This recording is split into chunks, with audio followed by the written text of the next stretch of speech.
Pol Joy. That's the easiest one to pronounce, yeah. Because if you say Shoiga, people get all butchered. Okay. Fellas, we are back with a special edition episode of Fellas Fridays. And today, I have a special guest with me. Great man from a country that my family has lineage ties to. We've met through the BKFC. He's wonderful at what he does. His name is Pol Joy. Paul, how you doing today, brother? Kritikal. Thanks for bringing me into the Scooty Scoo studio, man. I love it. I came in here. There was a couple of ladies making me sandwiches outside. I got a massage outside. You know, it's just it's great. I love the whole environment. That's the Scoot gang, baby. Paul, so I know from speaking with you, you told me you've had decades of experience within film and radio, or TV and radio, right? Yeah, correct. You want to tell us a little bit about that so the people can get an understanding of your background? Yeah. So will I look to this camera right here? Yeah. So I appreciate that. I got into the film and TV game pretty young. I was involved in some Irish films back home. They were based in our neighbourhood. Our neighbourhood in Ireland is in the West Coast. It's very, very picturesque. So a lot of big film people have come down over the years and scoped out different areas. At one particular time, there's a TV series going on next door to where my elementary school was. So me and the lads bailed out of class and started sneaking around the set. And my neighbour reported me, of course, being out of class at the time. But I was fascinated because it was the first time I ever saw, all these cameras. We're going back a few years here now. That wasn't today or yesterday. And I saw all these cameras and I saw how they were building up walls and they were building up what looked like fake houses at the time, to set up a film set. And honestly, from there, I was pretty much hooked because it was so interesting. I remember one of the actors involved actually didn't know how to drive, and they had to drive this 1950s car across this farmyard's driveway. It was very, very picturesque. It was called the series was called Amongst Women. So it's basically about an Irish family where the farmer's wife actually dies, and it's a love story. It's also a family story in 1950s Ireland. So it's they're very, very different times. The church ruled Ireland at that time, so it was very much very conservative. Today it would be very, very conservative. But anyways, there was a scene where my dad's friend, who was the man that was renting out this property for the film, had to teach one of the actresses to drive this 1950s car. And, he put me in the back seat or whatever else just to, be a part of it, whatever else. And I was just kind of like, this is so cool. I'd never seen anything like that before. The only cameras you'd see around those times were like maybe at a wedding, someone would take out a camera, or, maybe a birthday party. The good times when like there's a photo of you take out when you're 1 year of age. The next photo is you're 9. The next one is you're 12. Where nowadays, like, you take 1,000 photos in the first hour of the day. And I guess from there, I was just very, very interested in film and what happened, behind the screen. From there, we volunteered. I think we were like in fourth year of elementary school. We were volunteered onto like the local radio at that time. And again, we're brought into a studio, not as cool as the Scooty Scoot studio, but brought into a studio. We just talked about, life in school. And again, we're in front of microphones and that sort of stuff too. And slowly I began a huge interest in radio. Like, I loved radio. Like, when I was even 10, I used to record radio in my room where you'd speak into the microphone. You'd play it at dinner time for my parents. I'd be like, big shout out to my mom and play Elton John or something like that. So I loved radio. To this day, it was my most favorite job. Just being on air, talking for 3 hours and just playing music that you liked. Great job, Who can argue that? No one can argue with it. But from there, I kept it up over the years, and media was always a part of my life, radio and TV. I worked on a lot of radio stations back home and then on national TV stations. And slowly but surely, I got more into the film aspect of things. First started off as an extra, with some skills that I had, whether it was boxing or driving a car, very simple, special skills. And then from there into full-on acting in Ireland, England, Canada, and I have something starting here in the US pretty soon too. Awesome. And that was all in Ireland, correct? Yeah, it was, yeah. And then now you currently live in Toronto? Currently live in Toronto. Yeah. And what brought you over to Toronto? What brought me to Toronto was that, a lot of people don't know this, but Toronto as a city is, to the detriment of the culture of Toronto, but as a city, it's developing more and more to look like a very international. Yeah, international, almost like a little bit basic Glass City, right? But the pro side on that is that there's constant films being made in Toronto because they can mimic it to fit in any US city, and even some cities based over in Asia as well. They'll mimic some buildings, and the structures are there to make Toronto look like it could be anywhere. Yeah. Now, for the people living there, it kind of dulls the creativity, but along with tax breaks, it does offer work to local actors that are from Canada or someone like myself from Ireland, and they can be involved in some very big films like the Spider-Man films, the Batman films. The next big one that I auditioned for was called The Westies, and The Westies is about a New York gang, but again, they're shooting it in Toronto. So Toronto gets a lot of international productions. So it was basically for pursuing acting. To be in a city that media is a huge part of that city, and Ireland is a country that I love. I truly miss it every single day. The only problem with Ireland is that we've got a tiny population, and we have a government that are never really think about the future ever. So it's a country that will educate people to a certain standard and then almost ship them off straight away to help build up other countries, which is to the detriment. We could be one of the most powerful countries in the world, because even the small little village I come from and the small little county that I come from, the amount of talent there in the arts, in the sport, in comedians, in TV presenters, radio presenters, like where I'm from back home, a little area of Mayo, like 100,000 people, there's a lot of radio and TV presenters. You'd be surprised, and they've just found themselves all around the world, like I have. And it does mesmerize me sometimes how many so many creatives come from such a small place. But I guess there's something in the water, or the beer, yeah. So you and you and I met each other through BKFC. Which is amazing, and I'm happy to be a part of it and been partaking in all the events. What got you involved into BKFC? Well, the next president of Ireland himself got me involved, Mr. McGregor. So Conor became an owner of BKFC, and he's brought his companies in to support the BKFC as well. But a lot of people don't realise that the real bare knuckle comes from where I come from. And it just happens on the side of mountains. It happens in farmyards. It happens in junkyards. It happens in areas that it's kept underground for years. My last name is Joyce, and the Joyces were notorious for bare knuckle fights. They'd be calling fellas out down throughout the years. And that was their way of settling scores. But bare knuckle has been around a long time in Ireland and England, especially in Scotland. And I guess the BKFC have brought it to a different level, which I do love, because they brought it to a level that there is a great production value in it. There is a great way of bringing the whole family to BKFC. Like, yes, there's cuts, and yes, there's bruises, and people do look a bit worse for wear after a fight, but it is very much a family-oriented event where these fighters love performing for fans. They love taking photos with fans, and they love giving a great experience. Since the very first day I was involved in BKFC, my whole job is to showcase BKFC to the world. And if you're sitting at home, eating a bag of chips on the sofa, I'm like, listen, get off that sofa, brush off all those Cheeto dust, and get to the BKFC because it is a great night. Like, I host lads that are over in Miami, say for bachelor parties, or like VIPs are hitting me up and they're like, listen, I want to bring my actor friends to this, I want to bring my musician friends to this, because it is so much fun, and there's some top athletes involved. At the most recent Hollywood event, they announced the infamous Yoel Romero is coming into the BKFC for the next Hollywood event. And they have a lot of rising stars as well, both male and female. And I think BKFC is just something that's going to keep growing and growing, and it's slowly becoming, the number one combat sport on the planet, dare I say it. I agree, and that's what my first experience with it as well was. I hadn't heard of it prior, and when I was brought out to the event, at the end of it, I was left in awe. I was like, this is crazy. The production level was amazing. It was nothing but excitement, and I was hooked initially. But you and I, meeting through that, we connected due to the topic of discussion that you see me having on social media, which is men's mental health.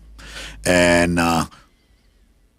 what about men's mental health are you so passionate about that kind of draw you to the topic of discussions that I have? A man I look up to and who I met in Toronto, and I've seen him speak in Toronto, is Jordan Peterson. and Jordan Peterson, who's a Canadian, actually left Canada recently because he felt as a man he couldn't operate as a man in Canada, and he left. And the likes of Canada is worse off losing such a genius like that.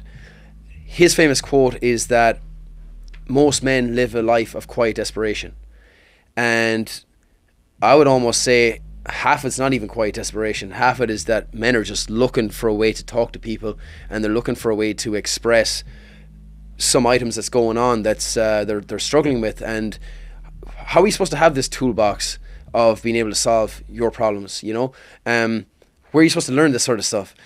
Most guys don't even have a father they can look up to, or like an uncle they can look up to, or people that they can actually ask questions to. And if they do, they might feel foolish, or they might be shot down or whatever. So it's tough being a man these days. I mean, it was always tough being a man, but I felt like in my grandfather's time, as an example, back in Europe, you know, if they really wanted to do something, they could fight for it, you know. Where I come from in Ireland, I mean, my great-grandmother, she fought against the British Army when we were being oppressed by the British back in, you know, for about 800 years, and she was a woman, you know, and they're not looking for her now because she's long gone. But, you know, at that time, that was she was doing her right, and, you know, people that were over there at that time, they were probably fighting for their government at that time. Not that I have anything against them, it's just that men have always been just used as commodities and just been used as cannon fodder. In today's world, we can't even get that out of us. Maybe if you're lucky enough to be a pro fighter out there, you can express that in a ring and get some of that energy out. But if you're not in that situation, I think one thing you can do is talk. And what I really love about what you've done, and I really commend you for doing it, is at least offering a platform to have men discuss, you know, some items that they have nowhere else to talk about. I think that I was listening to a live recently that you'd done, and, you know, you were kind of making a bit of a joke about it, but you're also, that you had a serious message where you said that, you know, if you really looked at yourself as a man, you looked in the mirror, would you date yourself? And I do appreciate that you've opened up these sort of topics of discussion, because I'm sure there's men out there now looking at that and being like, you know, if I'm being honest with myself looking in the mirror, he's got a point. Kritikal has a point, and maybe I can be a better man. And I think someone like yourself, even though it's just online for now, you know, you're really starting to turn the gears in fellas' heads. And I really appreciate that. And that really made me become drawn to yourself, being like, that man's actually trying to do something. He's not just talking about it, he's actually trying to, you know, galvanize men and you know, help them alleviate these things. Because fellas, you know, the last thing you want to do sometimes, especially if you're into some girl, is explain to her your problems, because that's the last thing you want to do. That's the last thing you want to do. She won't be around to listen. She won't be around, but, you know, Uncle Kritikal's here, Uncle Paul is here, you know, hit us up, you know. Yeah, you know, I mean, for me personally, I've always just been an outspoken kind of person, but I have background as a barber for 25 years, and I have one-on-one time with my clients for 25 years, and constant reoccurring theme that comes up always is men discussing their problems, you know, and you'd be surprised the shit that most men are dealing with. They have nobody to talk to it about, and, you know, I maybe it's just me. I have a way of making people feel comfortable and letting their guard down and speaking to me about things that they normally wouldn't probably speak to people. And I really don't give a fuck what people think about me. So that's kind of how I got started doing the content that I was doing, because I'm really just saying things that most men already think and say. They might not just say it publicly because they're scared of the backlash. And I really don't give a fuck. Yeah. I'm comfortable with myself. And so that's kind of how I got started with that. And then once I started to see the feedback from people where, you know, my message is serious, but at the same time, it's playful. And, you know, at least my Scooty videos, they're playful. They're meant to make people laugh and, you know, break barriers down and just put a smile on people's face. But I'm saying stuff that is true. I'm not just, you know, saying stupidity. And just from those videos alone, you know, apart from like the podcast that's like more serious, I was really surprised at how people would reach out to me and tell me that my videos help them. Like, yeah. And I was like, wow, this is pretty crazy, because I'm doing it for like shits and giggles, but like people really hold those words true to themselves and apply it to their lives. And I'm helping people, which I found to be crazy. And then to see it even cross country lines to where people in parts of Africa they're connecting with it. Whereas, like, I've never been to Africa. I don't know the culture. I only know from what I see on TV and stuff like that. But for the fact that a guy who grew up in New York now lives in South Florida, and there's people in Ghana relating to my material and to the things that I say, is like, this is a big problem because it's worldwide. And so that's just a brief synopsis on how I even got into it. My old football team in the west of Ireland know who you are now as well. So they're like, where was this fella when we were growing up? I've been over here, and that's a constant thing that I hear a lot as well, is where have I been when they were growing up? Yeah. But I've been in bars here in West Palm, and I've met people from Brazil, from Canada, from England, and they knew who I was, and they've heard it, and they connect with the message. And every single one of them say, thank you for what you're doing, and please keep doing it, which is amazing to me because, like I said, it started out as a joke and just a way to pass time. And the other thing that I noticed too was, I've coached kids a lot in Gaelic football and in boxing growing up, and somewhat in soccer as well. And, you can often tell with children that there's stuff going on at home, or maybe there's stuff not going on at home, or maybe there's just one parent. And, as a coach, their performance might go down on the sports field, but that's not really the problem, right? So, by simply, being there and listening, especially a few years ago where it was not so, now it's gone a lot of helicopter parents and it's gone a bit strange, but like years ago you could literally, give them a tap on the shoulder and that's okay. Nowadays you have to be very, very careful of how you do this. But what I'm getting to is that as a coach, you're always trying to be there to encourage them and, maybe fill a gap that they wouldn't have back home. There might be a lot of single moms out there, so they don't have a father figure. And at least for that hour that you're coaching them, you can kind of be that, or they can tell you what's going on at school, or maybe they're having some issues or whatever else. So the good thing is, again, that you're doing this, and what we didn't have growing up was that we didn't have, the access to these videos and the internet and social media. And at least nowadays, if you're a smart kid, you might tune into someone like yourself. Because what I always say to kids out there is like, you don't have to listen to me, but I've been down that road. Like, you can go down that road, fall in all those potholes and fall off that cliff, or you maybe just listen. You don't have to do that, and it's up to them. You can take a horse to water and you can't make him drink, sort of thing, So that's the way I look at it. And that's, again, what you're doing is great. Thank you. So like, in your opinion, what do you think most men are dealing with as far as like mental health issues? It's interesting that you have such an experience in the barbershop world where you have that one-on-one with people and you can, how's your day? That's probably usually how it starts off or whatever else. Our favorite one back home, you hop into a taxi. It's like, are you busy tonight? Yeah. The taxi could rant about, no, it's dead quiet, to like, this place is a mess, to like, there's someone getting sick in the back or whatever. But the point is, it starts a conversation. And I think nowadays, fellas have the problem that there's not many places to have this sort of conversation. What I notice, what I love where I'm from back in Ireland is that, you're in these small little bars. There might be a musician in the corner playing music and there's a fireplace on there and it's a really cool setting and people will have proper conversations over here. There might be candlelit and whatever else. And I know I'm describing some very picturesque, beautiful Irish bar, but that's how they are back home, especially in Westport. But here I find that like in sports bars that, it's not a place to have a conversation. There's too much going on. Then in all these fancy lounges where it's just about people taking photos for Instagram, it's not really a kind of a comfortable setting either. So I think unless fellas are meeting in the work environment and kind of having a quick conversation on the construction site or, as I said, a barber shop or some other place, maybe the garage, there's not really a setting for fellas to have a conversation. And maybe they might open up years ago if they were working in the office, but a lot of people are working from home now. So there's less and less areas for people to have conversations. And as I said, bars aren't always the best. What I've noticed about fellas in the fight world is that they do look out for each other. When I was playing Gaelic football back home, that was certainly the case too, because you're from little small communities and people do galvanise together. That wasn't always the same. Like I played up in your city in New York. It wasn't always the same because even though you're playing on a football team there and you had a bit of a community, New York is such a monstrosity of a city that guys are traveling an hour and a half away to come to training and meet for a game and whatever. And, that's they're not really looking to stick around. No, they're not looking to stick around. And then people, at a certain age, fellas have girlfriends or wives or kids or all three and, and maybe one on the side and who knows. But there's never that environment there, right? So I think that's what's missing. And, I'm all about trying to help at least set up those environments for people to have discussions. So I'm a huge part of events.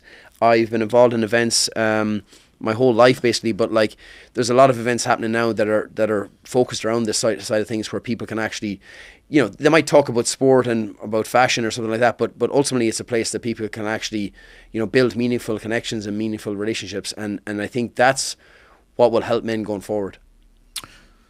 Yeah. What do you think is like a problem that most men are dealing with outside of like not having a place to even talk about it? Do you think it's dating? Do you think it's self-awareness or direction, or what do you think is it, like, from the men around you that you might speak to? What is there like a common theme that you kind of hear coming out of men? Yeah, I think I've been very frank. I think the dating world today is very much skewed. Very. You know, I mean, that's why you have things like the passport bros. Yeah. People traveling abroad. I need a drink of water for this. No, it is. It is definitely a little bit skewed. And, you know, certain cities are different than others, I guess, as well. You know, I always laughed because, you know, you might be socializing, you might meet, for example, you know, ladies might mention that, oh, I can't find a man in New York. I can't find a man in Toronto. You know, I can't find a man in all these big metropolitan areas. And I'm like, I come from a village of 1,000 people. You know, even my own parents, they met in the same village, which is great, right? Mm-hmm. So, like, you know, there's only 1,000 people in that village. And, like, the nearest town is 10,000 people. And there's another town, 8,000 people. My point is that people have, and I would say very, very lucky. And some people, I'd be very, very happy for them. And almost like they've really struck gold if they can meet someone from their own community and, you know, that become their wife, girlfriend, husband, because you share a lot of the same values and cultures and all that sort of stuff too. And as we say back home, crack, where like sometimes in big cities, you know, there's so much going on that everyone thinks, well, around the corner is that next person, or, you know, a swipe another app, I can, you know, meet this other person. But the point is that, again, going back to meaningful relationships and connections, people don't give it a chance, you know, to give that meaningful connection and relationships. And, you know, I guess the truly good women out there appreciate that a masculine man and a feminine woman really, really work. And they also appreciate the fact that some of the expectations of even their own friends as women is way out of whack. You know, the whole thing, like, I expect my man to be, you know, 6'2", mm-hmm. Tall, dark and handsome. He only earns like, you know, 1 to 5 million a year, this, that, and the other. Never mind the fact that he has to be nurturing, caring, funny, spend time with me, get on my parents. Making money but not always working. Yeah, and even I heard from a taxi driver last night that he's kept me in the car for nearly an hour discussing his life problems. And I was like, I was there to listen, but I had to go to bed at one point. But he was saying to me, he goes, all the Latino girls down here, I'm an American. I feel like I don't even belong here because they expect me to speak Spanish. I'm an American, man. And I just found that funny because I saw where he was coming from, you know, that, you know, he was an American. I think he was from Atlanta, and he just felt like Miami was like in a different planet, because even as basic as the communication had to be on the terms of Spanish, because I guess there's a lot of Spanish now, and that's what they expect. But for men, the pressure is that you just have to tick 1,000 boxes, and somehow you might have a chance then of, you know, some of us would say scoring a 5 yeah, or a 4. But you know, it's definitely not, the environment too has not helped, because the pressures from outside have certainly turned it upside down too. Like, as I said, you know, I appreciate, you know, people that respect women's rights, of course, but sometimes the whole feminist movement has damaged men and women at the same mm-hmm. time, and therefore created this dating mess. You know, personally, I never used dating apps myself, because even 10 years ago, 12 years ago, when I was using the apps, the girls were photoshopping the photographs, which, like, you know, would be like me rocking in and I have Brad Pitt's photo on top of my, you know, image. Like, there's no point doing that, but they were doing that even back in the day. So the whole catfishing thing was around for a long time. But, like, I always remember when the tables turned, because, you know, you'd be out in a group setting and someone would say, well, how do you two guys meet? You know, you get along really well. And they're like, well, you know, like, we met online. Oh my God, you met online. You're crazy. It was taboo. It was taboo. And nowadays, what? You met in the supermarket? Oh, geez, he must be a weirdo. Yeah. You know? Meanwhile, I think it's quite the opposite. I feel like the people that are on dating apps are the weirdos, because if you can't meet somebody in your day-to-day, especially as a female, where where I'm sure most of the men that approach them are not the type of men that they're looking for. A beautiful female is getting approached all the time, and it doesn't matter if she works in Starbucks or if she's a maid or whatever the case may be. Guys don't care. They're always approaching them. If they can't meet a guy in their day-to-day settings, in my opinion, there's something wrong with that lady. Guys, I don't get it, but I understand the fact that they'll be on these apps looking for women, because in this day and age, it seems, you try to approach a woman, a woman will scream bloody murder, and next thing you know, you're getting arrested for harassment or whatever the case may be. Yeah. But for the apps, for me, I think the apps are weird. I think it's superficial.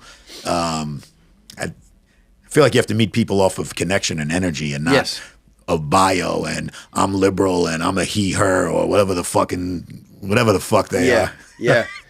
But the other thing too is that, if you meet in person, and you might realize, maybe this girl's political side isn't exactly where I'm at, but you know what? If I just keep myself quiet, and we'll bring her around, or we'll work things out.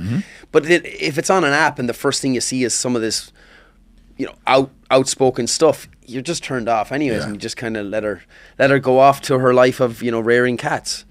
And there's a lot of and unfortunately there's a lot of girls out there like I know we kind of make the jokes about the cat women from I remember I used to love The Simpsons back in the day, and there was a crazy cat woman but there's a lot of cat women out there now, and they've got a lot of cats and they don't have any fellas, and maybe they should tune into something like this, because they might at least be able to advise their younger sister or younger friend if they're already gone past it, because men go through a lot of rough patches because, they think there's something wrong with them or this, that, and the other. I remember before I was at this conference for Forbes, and I met the chief marketing officer of Tinder. I was like, I got to talk to this lady, see what the hell is going on with her. What she told me about Tinder, blew my mind. The stats they have on people were just out of this world. They have every sort of stat, and stats that are, I think, downright dangerous, to be honest with you. But, even what part of her presentation was the fact that, one guy had 1 million swipes to actually meet up with a girl. And I'm he had to swipe 1 million times? He swiped nearly 1 million times to meet up with a girl. I'm going, there's something wrong. Now, you know what I mean? And there's been jokes out there of where fellas that have a little contraption that would just swipe the phone. Yeah. And I understand that. But at the same, it all sounds terrible. It's all very vulgar. But I can see it too, because on the other end, any woman out there with a pulse and a heartbeat is getting 1,000 matches a day. Where for the men, it's they must just be distraught, because they're like, what is the purpose of this? And then a lot of guys might be working in, let's just say you're working agriculture, or you're working a mine, or you're working some remote job. Yeah, you will not have the opportunity to meet some lady that might work in the office block or work down the street or whatever, and you might only have the apps.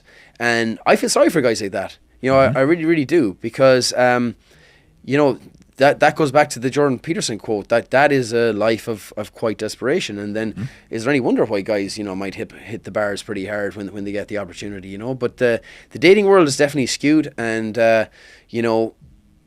it's not set up for men to succeed in it. It's set up for men to pay for it, but not succeed. Nah. It's just free bank accounts for women. And to touch back on what you said, with the women saying, we can't find any good men out here, and the standards they have set, I don't know the specific stats, but I've heard them spoken before. They are literally looking for 1% of the population. And there are plenty of good men out here. Not every man has to be a millionaire. He doesn't have to make $1 million a year. But I don't know where it went wrong or where it got skewed, but somewhere along the lines, since I was a young man, a young kid, to now, women just seem to have lost their mind. And I can say that openly with a smile on my face, and I don't care about the backlash. I know there's plenty of good women out there, but the mainstream woman has absolutely lost their mind. Well, and I'm sure there's, as I said, I'm sure there's women out there. Like I was at an event, a party recently, and I was talking to the group of people, and one girl said, "Oh, let's just say Mary was leaving." So Mary was leaving, and one girl said, "What? Listen," she said, "say hello to the two cats," because she said the two names of the two cats, and I'm going, that's very sad. That all that lady has waiting for her at home is two cats, but maybe she didn't have the smarts back in the day to realize, well, okay, if I'm aiming for this 1% guy, maybe it mightn't happen. And then on the flip side, everyone in the world that's into sport knows who Tom Brady is. If Tom Brady, one of the most successful athletes on the planet, then nobody's safe. Good looking dude, Jeff Bezos, solid dude, smart. just like, it took a bit of weight off my shoulders anyways, you know what I mean? Like, anybody could get it. Anyway, So back to like mental health. What version of yourself are you protecting by staying where you are? I'm a soldier. I'm not protecting anything right now. Mm-hmm. Over the last couple of years, especially since COVID, I've not been protecting myself at all. It's been full on artillery assault, because if COVID taught me anything, is that, in a switch, the entire government can turn against you. The entire country can turn against you. They can tell you not to leave your house. Your fellow man will turn against you. Your fellow man will turn. A big shout out to Starbucks in Toronto, because there's some hero there that called the cops on me for not wearing a mask in Starbucks. Like back in the cops came in. They actually, one cop didn't know what to do, because he was like, did this gentleman buy his coffee? He did, yeah. So I didn't know what's the crime here, But my point is, since then, I just the whole world is pretty much burning down at whatever, whoever pulls the switch, or whoever says, tomorrow this country's going to go up in flames. So I'm not protecting myself at all, to be honest. I've gone very much full throttle and work mode. I'm trying to say this very delicately, but you don't have to be delicate on my channel. Well, sometimes, sometimes Big Brother is listening all the time. But for someone like myself, I'm a qualified firefighter as well, and in the current political landscape, it is pretty much next to impossible. I've been told off the record that I cannot get hired because of how I look, which I think is nuts. But if I ticked other boxes, again, I'm not going to mention those boxes, I'd be hired in a heartbeat. So in terms of protection of myself, the protecting thing would be for me to sit at home, twiddle my thumbs and feel sorry for myself, or go full on assault and just keep working at things that I'm welcomed in, keep approaching rooms that I'm welcomed in and I'm celebrated in, and keep doing stuff that I love. Like, I love the fight game. I love building up fighters, and I love bringing an energy to an event where you're hanging out with Shaquille O'Neal and Conor McGregor and Lil Pump and Mr. Kritikal, Scooty Scoo himself, and like these great people that everyone raises each other up, and I love that, and that's what I aim towards now. So I don't really, I think protecting yourself is just sitting at home or sitting in your safe space, but you don't grow in your safe space. So as I said, especially since COVID, when things just went AWOL, there was no point. We're in this world once. I often get guided by both my grandfathers, and they're both long gone a long time, but they often they've come to me in different settings, and they were strong, powerful men back in the day that were visionaries in their own right, and there's no way they went through all the crap they went through for me to come at this point in time in 2025 and be some bitch sitting at home, playing computer games, being all fat and sloppy, and not making anything of myself. I was in a snowstorm in January. I was rear-ended, and I was in a bad way. I was in the hospital. Like when March rolled around around my birthday, I literally had spent 2025 in bed because I was in broken pain. I'm still in pain, but my point is that you have to just brush yourself off. You have to just continuously to brush yourself off and just find a way, because every man goes through stuff. I mean, women go through stuff too, of course, but they're better at speaking about it and supporting each other. But the safe space, to answer your question, doesn't exist for me right now. Hopefully I'll get to a point where I'm successful enough that I'll be able to afford a safe space for myself. But right now I'm still climbing that mountain, and it's almost like the old saying back in the day, like burn the ships, because if you burn the ships when you're going into an invaded place, there's no retreat. Because if you're retreating, you could get killed anyways. And to go back to what you said, it stood out to me is you definitely think something that most men need to do is surround themselves with other people that will uplift them as well, positive and everything like that, right? 100%. Like earlier today, I met with he's known as President Awesome at the Goat Shed, and Karate Combat. Karate Combat. Big shout out to all the boys there. Like, I swear I was watching that. I was watching their session of very select fighters. Chris Avidres, you had Toro was there as well, one of their champs from Karate Combat, and a couple of fighters that were in town that were using the Goat Shed to further their skills. And I swear to God, I just wish I was 10 years younger just to be in there in the mix of the guys. It was great to be there, I had a meeting there afterwards, but like just to see this sort of camaraderie that they have, the way they support each other, and the way that, by accident, you can be elevated there as a fighter, because all these guys are gunning for the one thing. A lot of them are getting contracts with the UFC. A lot of them are getting contracts with BKFC or Dirty Boxing here in Miami as well. And they're supporting each other. And they're doing it all there in that physical form. And it's primal as well. But it's a beautiful thing to see, because that's where these men would generally die for each other. They genuinely would, and you can see that. And, in the world outside of that, people stab each other in the back all the time, and they don't support each other enough. And I just wish there was more people supporting each other. But unfortunately, what you wish for and how you behave with other people doesn't always mean that those people will behave that way with you. Yeah.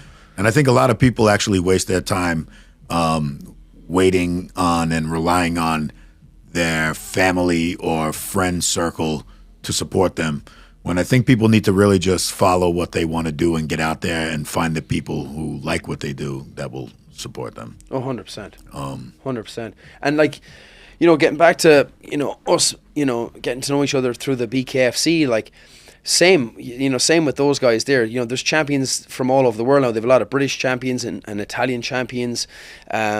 You got Connor as one of the owners, Dave Feldman, and you got all these American champions as well. Last weekend I was hanging out with Christine Ferreira, great fighter, Austin Trout, Mike Richmond, Ben Bonner from the UK, Gary Fox, King Kai, all these big names in that scene. And the same thing, you're at the Champions Summit as well. Sure. There is a rivalry, but there's a massive respect. Mm-hmm. And it's like they're almost equal. I'm taking you on next time. Give me Kritikal. I want him in the ring. And But there's a respect, because I respect you for going up against me. You respect me for going up against you. And that's a beautiful thing. That is a beautiful thing. And it's like, we'll both give it our all and see what happens, And I wish life was that easy, what I mean? I want to buy a house. I'll fight you for it, Yeah, building each other up, even though it's through competition. Exactly. Are you afraid of outgrowing people around you? It's interesting you asked that question. I guess it was actually I had this conversation with Connor before, and I had this conversation with a rap group from Ireland as well that went really big internationally. It's not that these people were afraid, and it's not that I was afraid. I was just a little bit disappointed, because any successes I've had in this life have come with absolute crazy sacrifices and through blood, sweat and tears. I've never had any door open for me. I've never had any support or anything like that. I've had to make everything on my own. And it is disappointing when you realize that the people that you may have grown up with or, were around you for a certain period of time are almost like envious of whatever sort of success that looks like, because it's very hard to tell if a man is actually successful or not. You know what I mean? There's a guy living in a $10 million penthouse right now in Miami. He's probably sitting there by himself, lonely on a Friday night. Mm-hmm. And there's a guy living in a very average house, in rural Florida that has a family and loving kids and a dog, and they get excited to see him, and that's very, very hard. So I don't understand why sometimes people get this sort of envious with people that are doing well for themselves, or that might seem like they're having certain successes. With every, gravitational pull of success, and with every kind of rung of the ladder that you climb, it also comes with more pressure too, and more problems on the flip side. It might be harder to explain to your partner that you're out at more events, or it might be harder to, as you said, the people that you might outgrow, might be harder to explain to them what you're doing, because you don't want to kind of talk to them on a almost like a baby talking language, but at the same time they don't really understand what you're going through or the stress you're going through. But the good thing about when you do move up a couple of levels and you're in different environments, and I'm just going to use the Champion Summit as an idea, I'll start that again. I'm just going to use the Champions Summit as a thought on that, but that was a summit where the best of the BKFC, all these champions, were equally confident in that room, but also equally respectful of the people that were on their levels too. So all those people, going back to your question, had outgrown the people that they had grown up with in some capacity. So the good thing is they could each all understand, and maybe now they've got new acquaintances or even friends that they can talk to about this sort of mentality of outgrown people. Sometimes you have people, like I have people back home that, you know, congratulate me all the time on stuff that I'm doing, whether it's in film, whether it's in fashion, or whether it's in the boxing scene. And I really appreciate it. And one of the lads, you know, he was sending me messages, and I just called him the last day out of the blue. I had his number, I just called him, and he was shocked that I called him. I was like, why didn't you call him? Dude, we died in the trenches playing football together in my little club. You know, like, of course, I just want to call it, shoot the shit and see how he's doing. And he appreciated it, I would appreciated it too. And I was like, what's happening back home, and you know, all that sort of stuff. So, you know, I just try and be accepting and open to people, and unfortunately, if they don't support you, they don't support you. The last couple of years, no more than yourself saying, listen, I say what I say, and if people like it, they do, and if they don't, they don't. Unfortunately, COVID was a huge marker on that, because like some people went one way, other people went the other way. But as I always said to people, I don't judge anyone on whatever decisions they made. Like, they're welcome to come over onto the right side of things, and onto the side of things that, like, we're trying to do good, you know. And I think if you genuinely try and do good with all people around you, the right people will gravitate towards you. And you know, those people that you mentioned at the start, you know, maybe they weren't meant to be around you anyways. Like, who knows? And it's definitely about energy. I definitely am a firm believer in the law of attraction, and negative energy will only attract negative people around you, and positive energy will attract positive people. But what we were just saying about why the people we know might not always might seem to be jealous and everything.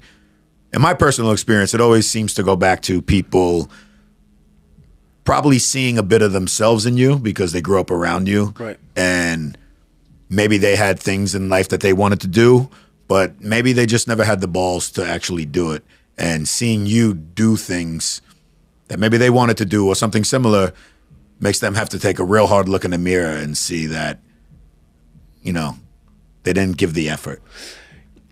You know, I know people that I look up to as well that, on your point, actually walked away from a career, walked away from this opportunity, walked away from that relationship, or walked away from that safe place, and they went on to the next level. And I'm delighted for them. For me, I'm not saying it was ever an accident where I've ended up. It certainly wasn't. But I had so many doors that kept being shut in my face, and I mean slammed in my face. Me too. That it was kind of like, right, well, those 12 doors have just been slammed in my face. There's an iron door here, can't go through there. Oh, there's a couple of dogs at this one, can't go through that one. So it kind of got to the point of where I'm still here, and I just kept going. Like I said, going back to the start of the conversation, I always loved the radio element back in the day, and I think the media landscape today includes a bit of media from the past, such as radio or television, and I bring that to what I do today. And I'm always trying to coach fighters, because if you're watching a fighter in one of my interviews and he comes across as confident, I probably have shaped him or her in that way, because I will do the interview again. I will make them look as well as I can make them look, so they can showcase themselves in the best way. I'm trying to give back in that capacity. So when it comes to people thinking that they didn't, you know, maybe try enough, it's not that other people that you think are more successful have had an easier time. It's the fact that most of them just kept going. They just didn't give up. It's definitely, you know? And that's also something that I also see with even people I know around me. They might have big dreams and all these things, and they'll try, but they'll just try a little. And when that door gets slammed in their face, they just give up and they go back to normality. Whereas the people that I know who've become successful, they don't quit. No. And me personally, I was in a comfortable place, and that's how I ended up down here in Florida. It was like, I have to put myself in an uncomfortable situation, and that's the only way that I know that I can personally grow, because you have no one to rely on, and you have to get things done. Otherwise, you're going to be one of these guys out here begging for money on the street. It's very easy for that to happen. Yeah.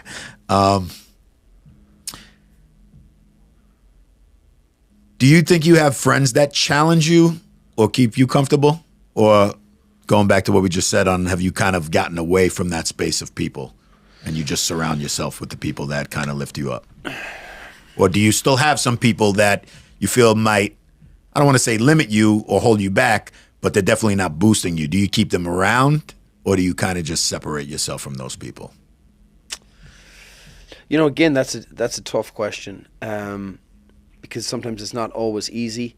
I feel like you can have the same problems with family too, and maybe sometimes you might have to just ignore, not answer that call, and just keep driving forward. I have some very good friends that I love these people so much. I keep their lives private because they have children and that sort of stuff too. I don't like sharing that on social media and that sort of thing. But once you have a friendship that lasts over about 7 years and they've seen you through tough times, like that's a friend that I would, if they picked up the call right now and I had to travel to the other side of the world, I would.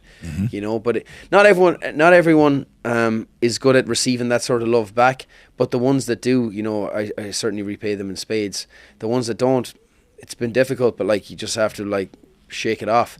No more than you shake off an injury or just getting a rejection from another job interview or another film audition or whatever, and you just have to go at it again.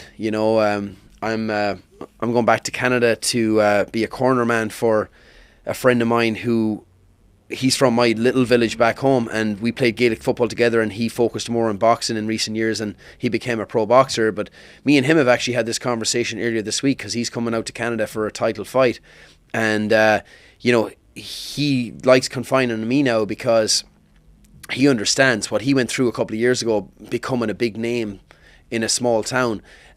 He got a bit of stick for that, and like, this is a man who's challenging with Olympic fighters and that sort of stuff, and became a pro and boxed with the best all around Europe.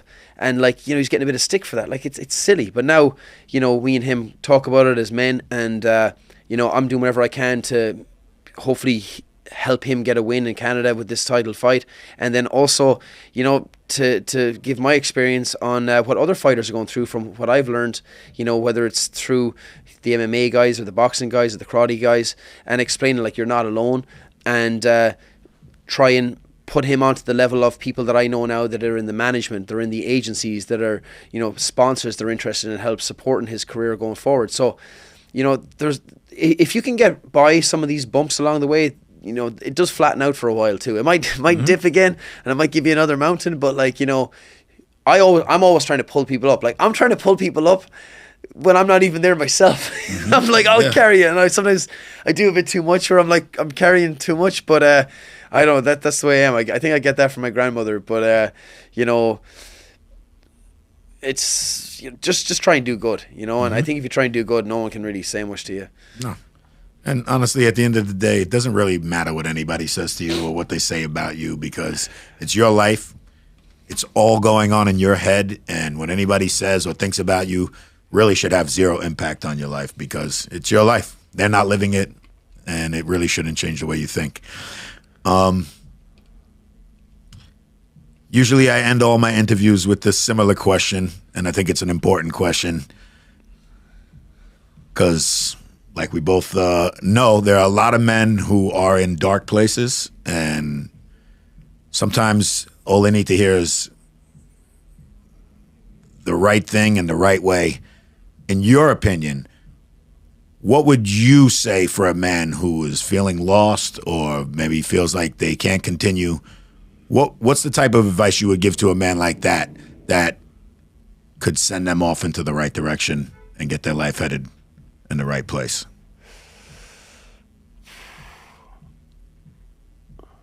That is a big question. That is a very big question. Before I moved to Canada in 2017, I was in Bristol in England, and I was visiting my friend there from back home who had moved there. He's a gifted furniture maker. He makes like $20,000 tables and these custom kitchens and all these beautiful things. So we met up after work, and he was showing me around this neighborhood that he was living in, and there was this really old bridge, like it was built in the 1800s, and this part of England was a very, very wealthy part of England, especially back then, because of all the trading routes. They brought in all the trade. And we walked across the bridge, and it was a nice evening, but there was no one there, because it was like, he finished work late, so it was like, let's just say it was 11:30 at night, right? But there was one guy standing on that bridge, and went by, and like we're two country lads from Mayo, like we're just saying hello, my friend had got used to the London lifestyle, so he didn't really say much. So I said, "Hey, how's it going?" And the guy just looked at me, but he wasn't even there. He was just, I stared right through this guy. He didn't even see me. He was in a different planet. And all I saw around him was like a lot of, like, I saw like a half a bottle of vodka, and then he was drinking a can of beer or whatever else. So he walked like 2 or 3 steps after. I said to my friend Alan, I said, "Hey, there's something wrong there. Like, why is that guy just hanging out there in the middle of the bridge?" And he was like, "It's probably fine." And I said, "It's just weird. Like, there's only us there. Like, why is he hanging out just there in the bridge?" And he didn't even acknowledge us. And as we were passing, there was because it was a very big bridge, there was like a little office, and just so happened to be a security guard in there. And I said, "Listen, I'm just kind of concerned. There's some man standing. He was a young man. This man was definitely under 25. Standing in the middle of the bridge. I think it might be a safety concern." I was trying to keep it vague, and the security guard was the right person at the right time, knew what to do. And he called the right police officer at the right time. And when they went out to that middle of the bridge, this guy was already walking on the ledge. Mm-hmm. And they managed to talk him off that bridge. And again, no more than when I lived in San Francisco back in the day, the Golden Gate Bridge out there, it was a certain type of bridge that this had happened before with these people. And I still think about that to this day. Like, they talked this guy off the bridge, and, you might have saved a life that night. And that's a beautiful thing, because who knows what was going through that guy's mind? Who knows what someone said to him? Who knows what struggles he was having? But it's a beautiful thing. I really hope he's out there now living the best life. But this is going back a few years. But I can only imagine a lot of men go through that a lot, and it doesn't escape a lot of men because of different aspects of life. And then, especially in more recent years, I think in many of the Western countries, there's been more and more government control, and all that government control really squeezes at men, because once you control the male base of the population, you control that population. So, like, whether it's, for example, in Canada, for example, now they're saying that, like, people are spending more on their taxes than they are on, like, basics like food, right? So, like, for the ordinary working man in Canada, it's become a place of, like, what are we going to do here, And then there's other situations where people are coming in, they get to stay in 5-star hotels, and they get to live like kings, and they don't have to go to work at all, right? So mental health in Western countries has got to a point of, it's at a critical point.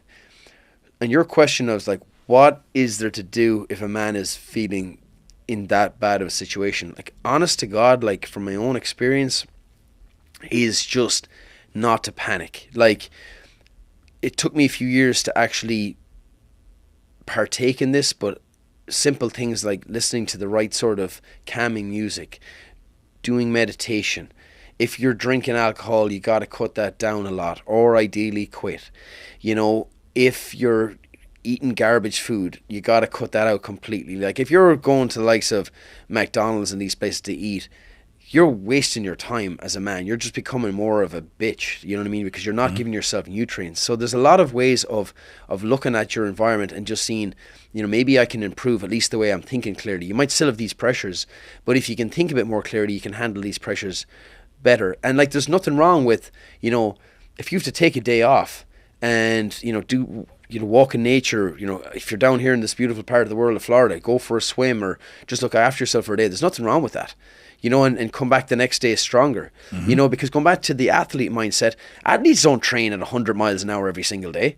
Or else they'd never get to a point of being able to fight or compete at a game or whatever. So they have peaks and troughs all the time. And I think as a man, you should learn how to do that. Like, when they developed the Matrix and developed the 9-to-5 job, that's just become, now it's a job that never stops. It's just 24/7. But they don't care. They're just using you as cannon fodder anyways. And you'll be replaced. I mean, some people say that, like, back in the day as peasants lived better lives than we live today, because as a peasant you owned your own piece of ground on that landlord's property, and then you had more holidays than they actually have today. So I think we've gone back in terms of the quality of life. So if you're a man today and you're struggling, honestly, just take a break from the world. The other thing I'd say is, especially for young lads today, is turn off the phone. Turn off the phone, grab a book, get into nature, and just hang out with fellas. If you have a couple of mates that just, I'm the type of fella that if a friend of mine calls up and say, "Listen, I want to just hang out and talk," I'll hang out and talk with them, because that might be, you might be talking a guy off a ledge no more than I did, over in England a few years ago. And I think more men can do that. It doesn't cost a man anything to say, hey, great job. Well done on the podcast. Like, great job. Like, what does that cost to me? And if you genuinely mean it, that guy is like, yeah, thank you. Because it took that man a long time to even get to the point of being able to have his own podcast, to have his own business, to have his own fight promotion. And like, if you clapping him on the back and saying like, well done, like, that's great support. And I think if more fellas done that, well, the positive energy would go around a bit more, and there'd be less fellas feeling like in a bad way, like you just described in your situation. And I'm not like saying like life is all buttercups and roses, and you're just all gallivanting through a nice field or whatever. But you can certainly make it a lot better, and you can certainly be support to people. Like, I'm one of those people. I'd rather call people on the phone than text them. On my WhatsApp message, it says like a phone call is always better than a text. But like, it's true too, because if you can have 1 or 2 meaningful conversations in the day rather than 400 conversations via DMs or texts or whatever, you're living better. But to round it off, just get back to the traditional ways, and the traditional ways are always right. My grandparents back in the day would ask for a bit of peace and quiet. They wouldn't manage in 2025. There's no peace and quiet in 2025. And they were saying that in the comfort of their farmhouse. But honestly, just if you're truly a friend out there, and you're a friend to friends of yours, well, then be a friend. The one true friend out there is actually a friend to others, and that could be basically picking up the phone if you haven't heard from them, seeing if they're okay, or offering them a shoulder to cry on. And it could be as simple as that, or telling them well done, because it's a very cheap way of encouraging someone by saying, hey, great job. I agree. Definitely telling somebody well done or I'm proud of you goes a long way, because I think a lot of men do not hear that. I didn't hear it from my dad till I was about 35 years old. And I'll tell you what, when he told me I'm proud of you, that shit made my day. That was probably one of the best moments of my life. And people are looking for Rolexes and Bentleys, and simple 3 words made my day. Yeah. I'm still waiting for it. Hey. Paul, you want to let everyone know where they can find you online and how they can get in touch with you? Yeah, so online, I guess... my Twitter might be coming back. I was very outspoken during the scamdemic, and it got shut down, and I have to like reboot it or whatever else. But Pol Joy 32, POLJOY 32. Paul in Irish is spelled POL, so people are often wondering how to pronounce their name. I'm like, it's there.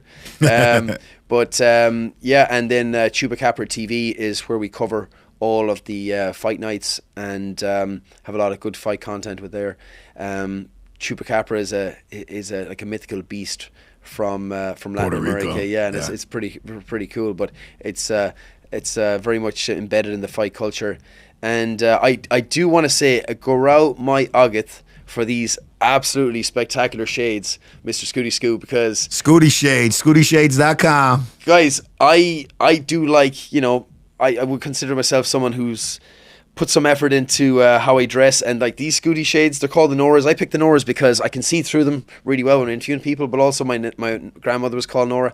But honestly, man, like I really appreciate them. They're really cool. They're really classy. Thank you. And I've got a few compliments wearing them. So I just want to say, if you haven't got a pair of these guys, you got to get a pair of Scooty Well, you're a shades. lucky man, because they are actually sold out. And at Scooty Shades, we do not re-release sunglasses. They are limited. So when I release them, you better get your hands on them.